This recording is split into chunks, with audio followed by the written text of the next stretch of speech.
Fake currency રેકેટમાં JCP શરદ સિંઘલે મોટો ખુલાસો કર્યો છે। જેસીપી શરદ સિંઘલે ગુજરાત ફર્સ્ટ સાથે ખાસ વાતચીત કરી હતી। ફર્જી ફિલ્મ જોઈને પ્રદીપ ગુરુજીને આ આઈડિયા આવ્યો હતો।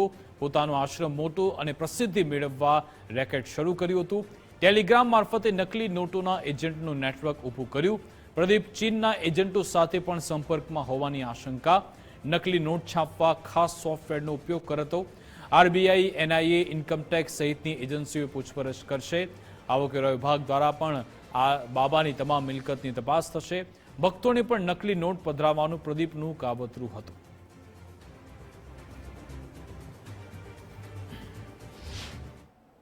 અમદાવાદ શહેર ક્રાઇમ બ્રાન્ચ દ્વારા પ્રદીપ ગુરુજીની ધરપકડ કરવામાં આવી બનાવટી નોટ મામલે। એ ધરપકડ થયા પછી કેટલીક મહત્વની જાણકારી તપાસ દરમિયાન સામે આવી રહી છે। મારી સાથે અમદાવાદ શહેર પોલીસ જોઈન્ટ પોલીસ કમિશનર શરદ સિંઘલ સાહેબ છે, એમની સાથે વાત કરીએ। સર, મને અને સૌ કોઈને જ્યારથી આ કિસ્સો સામે આવ્યો બધાને એ જાણવામાં રસ છે કે બાબાને આ ખુરાફાથી વિચાર કેવી રીતે આવ્યો।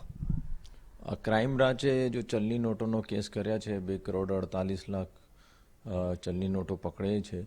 અને એમાં જ્યારે બાબાની પૂછપરછ કરી, બાબા ઉર્ફે પ્રદીપ જોટંગિયા, તો એને કીધું કે એને આ ફરજી મૂવી જોઈ હતી અને એને આ ઠુમરે જો એના બધું સંભાળતો હતો, તો બંનેનો ધ્યાન આ મનમાં આવ્યો કે એનો છાપીને અને એના પાસે ઘણા બધા ભક્તો છે એનો આપી દઈએ અને કોઈ મારફતે ચલાવી લઈએ તો આ લોકો પાસે પૈસા ઊભા થઈ જાય અને પછી એને મોટો આશ્રમ કરવાનો હતો। અને અત્યારે 1500 વારમાં એનો આશ્રમ છે, એનો એક મોટો આશ્રમ કરવાનો હતો। એના માટે આ બધું ષડયંત્ર રચતા હતા। સર, આ જ્યારે પ્રદીપ ગુરુજી ચાઇના ગયો હતો, 5 દિવસ સુધી એ ચાઇનાના અલગ અલગ વિસ્તારમાં કે શહેરોમાં ફર્યો હતો। ત્યાં કોની સાથે મુલાકાત થઈ હતી? શું એની વિઝિટ પાછળ ગુજરાતી અથવા તો ભારતીય કોઈ વ્યક્તિનો હાથ હતો, મદદ હતું, શું હતું?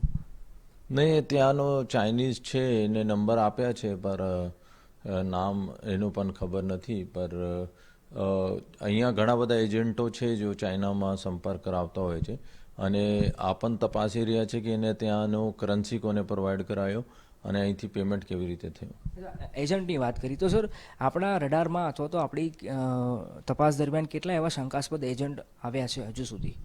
એને 2-3નું નામ લીધું, પછી અમે સંપર્ક કર્યો અને ખબર પડી કે આ પછી ફરી જાય છે। તો બાબા અત્યારે અમારી પાસે હું કીધું ઘણા બધા રડારો પર છે, પણ જ્યાં સુધી પુરાવા ના મળે ત્યાં સુધી અમે આગળ કાર્યવાહી નહીં કરી શકીએ। બાબા તપાસમાં સહકાર આપી રહ્યા છે કે પછી જેમ અન્ય આરોપી કરતા હોય નાટકીય પ્રકારનું, શું એનું બિહેવિયર કેવું રહે છે તપાસ દરમિયાન?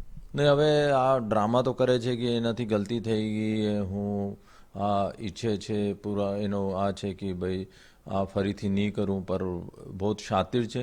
હું કહું જેવી રીતે એની પૂછપરછ કરી એનો એક એક ચીજ ગુમાવે છે, પછી 2-3 વાર પૂછીએ અને કડકાઈથી પૂછીએ તો સચ્ચાઈ બતાવે છે। ધન્યવાદ અમારી સાથે વાત કરવા બદલ। તો હતા ક્રાઇમ બ્રાન્ચ જેસીપી શરદ સિંઘલ સાહેબ, જેમને ગુજરાત ફર્સ્ટ સાથે વાત કરી। કેમેરા પર્સન અંકિત દવે સાથે અર્પિત દરજી, ગુજરાત ફર્સ્ટ, અમદાવાદ।